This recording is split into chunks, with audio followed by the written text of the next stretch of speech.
Kabanata 1196. 10,000 metro sa ilalim ng lupa. Isang walang kapantay na sagradong figure ang tahimik na naroon. Bigla, isang perpektong sinag ng Diyos ang lumabas mula sa loob ng figure.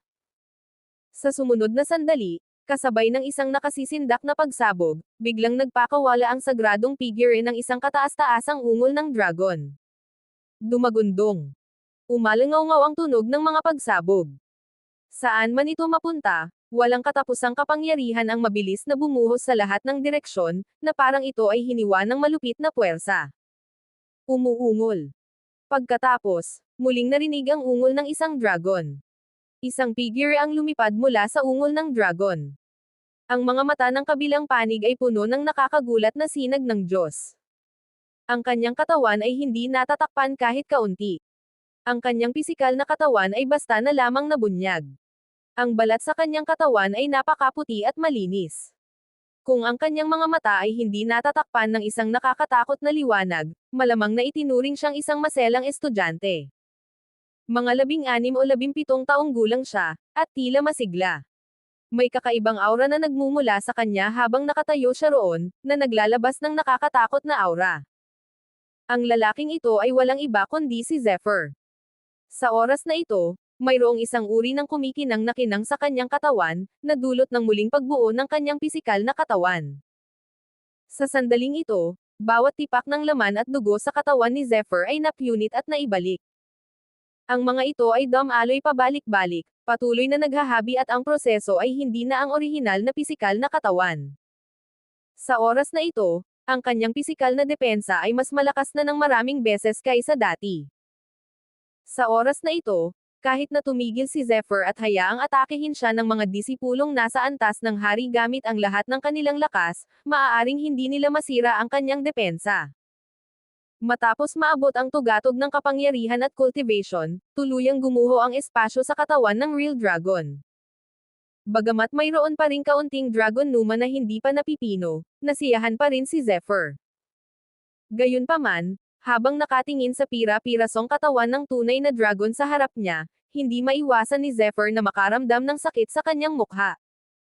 Gumuho ang mundo sa loob ng katawan ng tunay na dragon, at ang pinagmulan ng kristal ng dragon na namuo mula sa asensya nito ay pinino ni Zephyr upang maging katawan. Natural lamang, ang katawan ay nawasak pagkatapos ng pagguho. Iilang mga hindi kapansin-pansing piraso na lamang ang natira. Mayroong ilang malalaking kaliskis sa mga pirasong ito, na ang bawat isa ay kasing laki ng gilingang bato. Maliwanag ang sinag sa mga ito, at mayroong isang uri ng makapangyarihang aura sa mga ito. Swoosh! Siyempre, hindi sasayangin ni Zephyr ang mga timangan na ito, kaya tinipon niya ang mga ito. Gamit ang mga timangan na ito, makakagawa siya ng isang walang kapantay na sandata. Boom! Dahan daw ang itinaas ni Zephyr ang kanyang kamao. Bigla na lang, ang buong espasyo ay lumikha ng isang kamangha-manghang tunog ng friction. Sa sumunod na sandali, ang espasyo sa harap nila ay malinaw na nakita na mabilis na nabubuo ang mga bitek. Hindi lang iyon, kundi mayroon ding kitang-kitang umbok sa espasyo sa harap. Sa depresyon, ang lakas ay natipon sa sukdulan. Makikita ang isang malinaw na marka ng kamao na tumatakip dito at patuloy na sumasabog. Boom!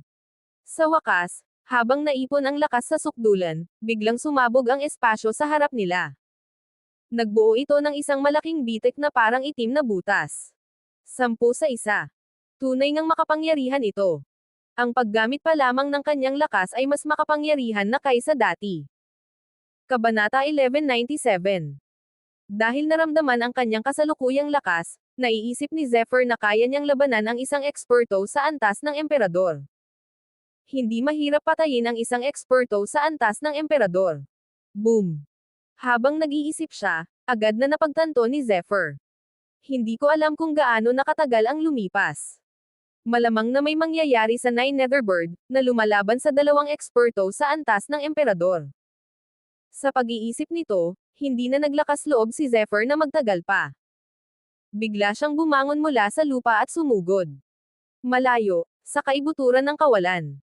Ang tatlong figure ay naglalaban ng mabangis. Isang figure ang nagliliyab sa walang katapusang apoy. Ang mga apoy ay madilim na parang galing sa impyerno. Ang nakapapasong liwanag ay sapat na upang sunugin ang lahat. Saan man ito mapunta, nagdulot ito ng pagbitak ng espasyo. Bang! Isang mahabang sigaw ang umalingaw sa kalangitan, at kitang-kita ang figure ng kabilang panig. Isa itong malaking ibon na may itim na balahibo na nakabuka na parang mahahabang espada. Nang magkalat ang dalawang pakpak, nagsimulang gamulong at sumalakay ang mga itim na apoy. Habang nagliliyab ang apoy, lahat ng bagay sa loob ng radius na 10,000 metro ay natabunan nito. Ang figurang ito ay walang iba kundi ang Nine Netherbird. Sa sandaling ito, ang pares ng nagliliyab at pulang malademonyo na mga mata ng Nine Netherbird ay kumikislap na may nakakagulat na malamig na aura. Nagbuga ito ng malamig na liwanag at sumabog ang kanyang pagpatay. Sa kaliwa at kanang bahagi nito, dalawang figure ang mabilis na lumilipad, at ang mga sandatang nasa kanilang mga kamay ay patuloy na sumusugod pabalik-balik. Lahat ng uri ng kakaibang kasanayan ay patuloy na ipinakita. Sila ay walang iba kundi sina Star Sword Emperor at Yun Tianteng. Sa tuwing ipapakita nila ang kanilang kakaibang kakayahan, may malalaking alon na humuhupa, winuwasak ang espasyo at nayayanig. Gayunpaman, lahat ng kanilang mga atake ay agad na nasunog ng mga Brack Farmer. Gaano man katalas ang enerhiya, hindi nito mapigilan ang apoy mula sa paghadlang. Sa itsura nito, tila walang saysay ang maruming tono.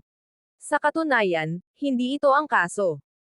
Bagamat tila walang hain ang kanilang pag-atake, mahigpit nitong itinali ang Nine Nether tira upang hindi makatakas ang dalawa mula sa Torberwyrn. Nako Zephyr, bakit hindi ka bumalik dito? Talagang nalulumbay ang Nine Netherbird. Sa oras na ito, tila nasa hangganan na ang lakas ng pakikipaglaban ni Tulontes. Sinunog ng apoy ang kalangitan at pinatay ang dalawang eksperto sa Emperor level. Sa katunayan, hindi ito ang nangyari.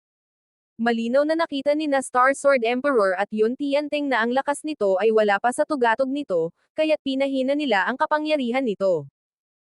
Bagamat hindi ito mapanganib sa ngayon, sa patuloy na pagkonsumo ng kapangyarihan, malapit na itong mahulog sa isang pasibong estado. Nagsisimula ng hamina ang apoy ng lalaking ito. Hindi inaasahan na makakatagpo tayo ng Nine Netherbird dito. Dahil sa pakiramdam na ang kapangyarihan ng Nine Netherbird ay malinaw na hamina, biglang natuwa ang Star Sword Emperor at sinabi sa mahinang boses. Tama. Kung ang lalaking ito ay nasa kanyang kasagsagan, kahit na nasa antas tayo ng emperador, hindi tayo maglalakas loob na hamanin siya. Ang Nine Netherbird ay isang maalamat na banal na nilalang.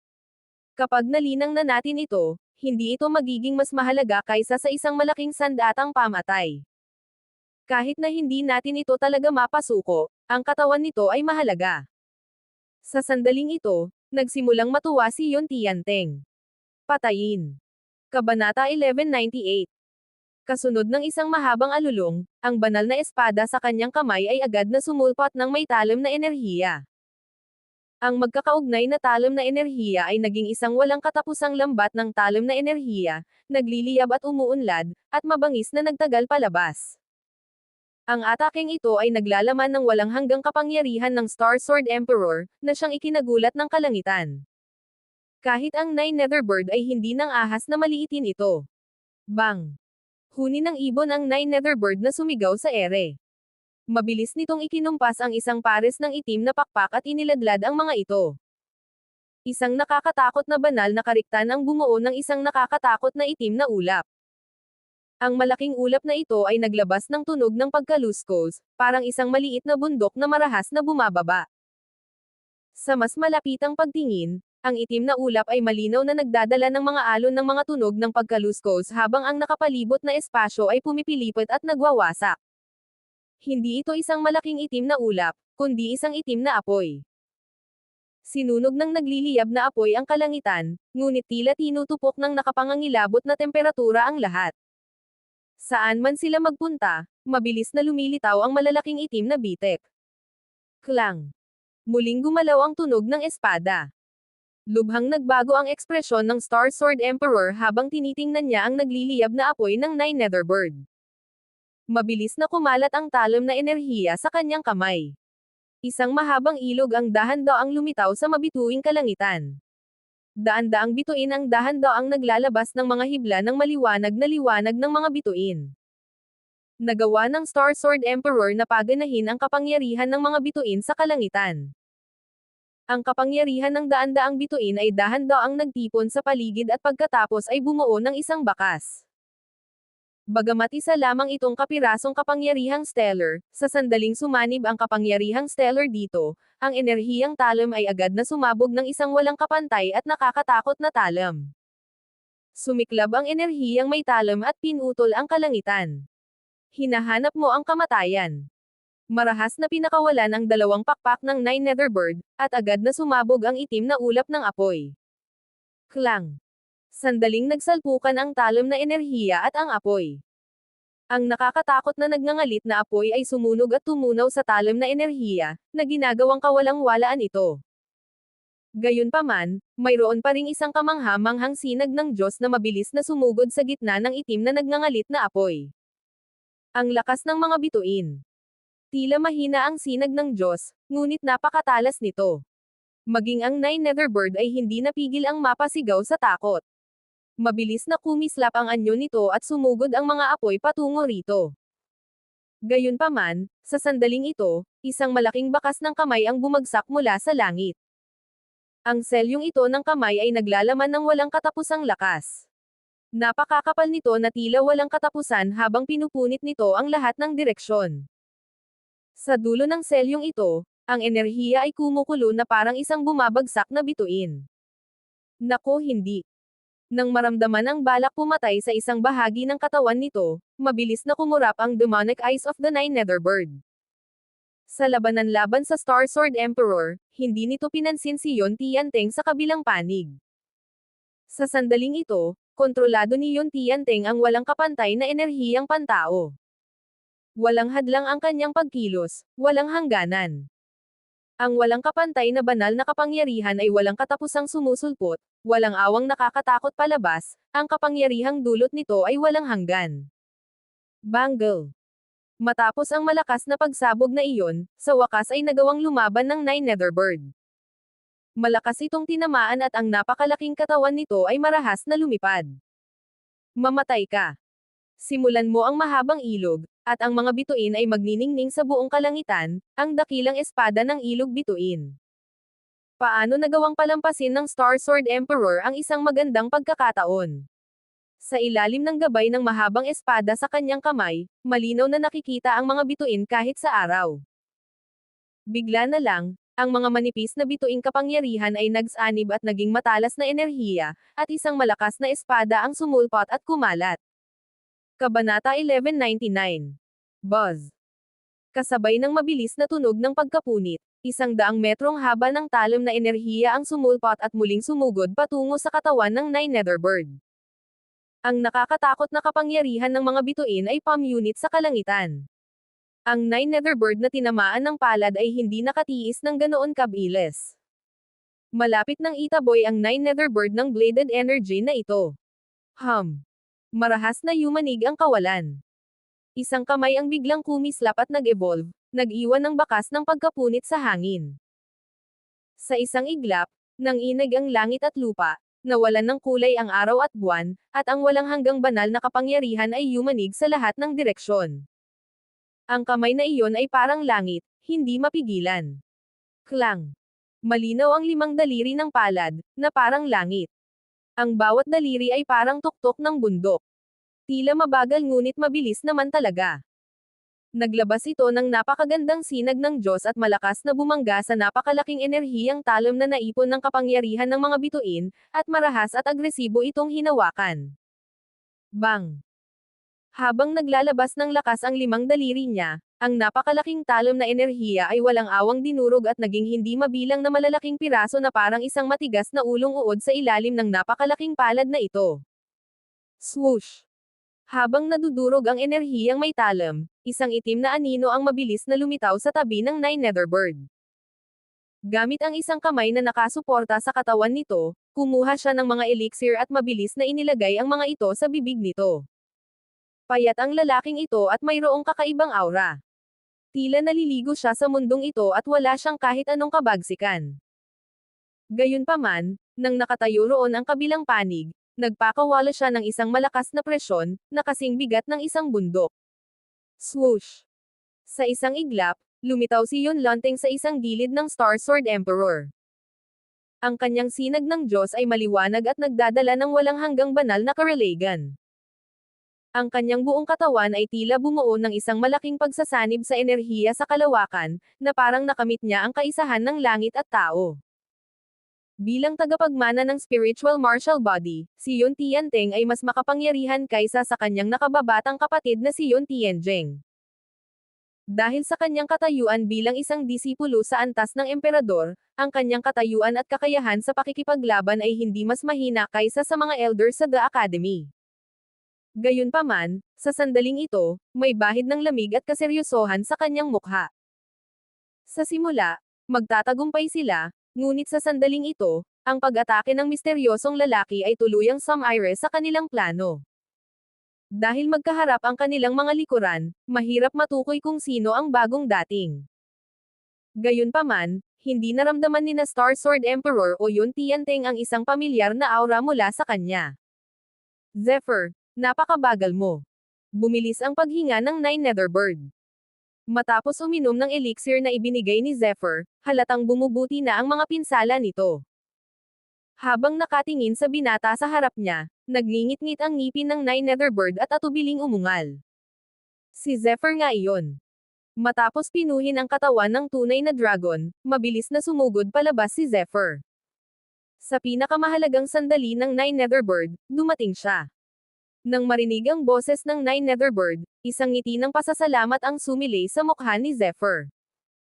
Ang kanyang lakas ay lubos na lumakas, at ang Nine Netherbird ay malaki ang naiambag.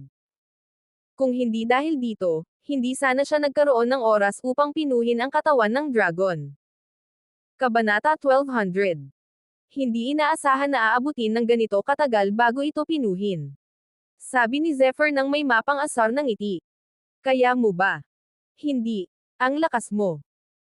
Nagdududa pa rin ang Nine Netherbird sa lakas ni Zephyr, ngunit bigla na lang nanlaki ang pares ng mga matang parang demonyo, at sa kaibuturan ng nagliliyab na pulang mga matang parang demonyo, may bakas ng hindi makapaniwalang tingin. Sa sandaling iyon, malinaw nitong nararamdaman ang isang nakakatakot na aura na nagmumula kay Zephyr. Ang aura na ito ay sapat na para magpabilis ng tibok ng puso nito. Ang lakas talaga ng lalaking ito ang nagpapabilis ng tibok ng puso ko.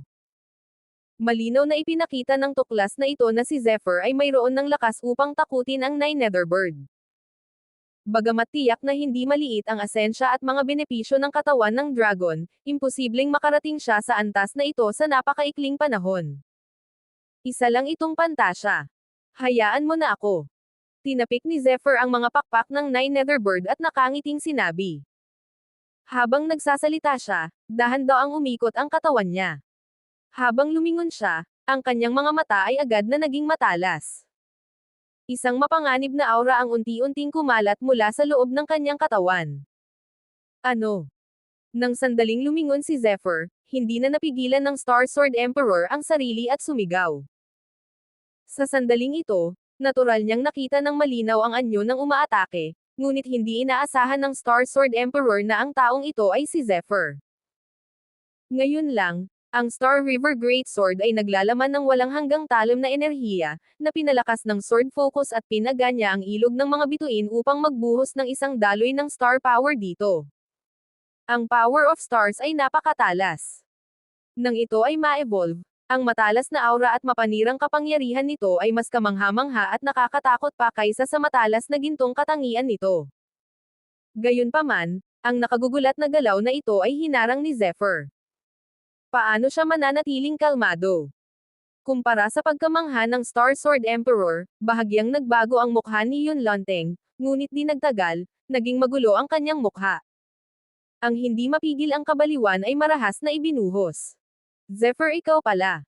Ang boses ay may walang katapusang malamig na aura at walang talo. Binasag ng tunog ang nakapalibot na lugar. Sandaling tila naramdaman ng mga pulmonya sa paligid ang kapangyarihang magpatawag at nagsimulang magwala.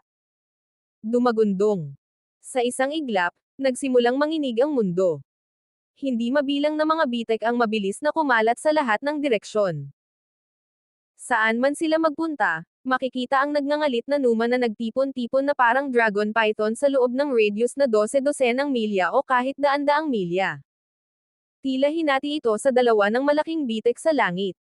Galit na galit siya ng sukdulan. Sa harap ni Zephyr, kahit na eksperto si Yun Tianteng sa antas ng emperador, hindi na siya maaaring manatiling kalmado. Ang kanyang nakababatang kapatid na si Yang Tiansheng ay pinatay ni Zephyr. Hindi nakakapagtaka na hindi siya maaaring manatiling kalmado sa harap ni Zephyr sa oras na ito. Nagkataon lang, siguro nagkataon lang. Matinding tiningnan ni Star Sword Emperor si Zephyr at nag-isip. Habang iniisip ang sitwasyon kung saan nalutas na ni Zephyr ang kanyang hakbang, halos nahipnotismo ang sabi ng Star Sword Emperor sa kanyang puso. Mamatay. Sa sandaling ito, ang boses ni Yun Tianteng ay umalingaw-ngaw sa kalangitan, at hindi na siya makapaghintay na sumugod kay Zephyr. Sa pag-iisip sa pagkamatay ng kanyang kapatid, ang kanyang puot kay Zephyr ay umabot sa isang walang kapantay na antas. Zephyr, wala kang kwenta. Paano mo nagawang patayin ang nakababata kong kapatid? Sa pagkakataong ito, wala ka ng pagkakataong mabuhay. Mapunta ka sa impyerno. Mapunta ka sa impyerno.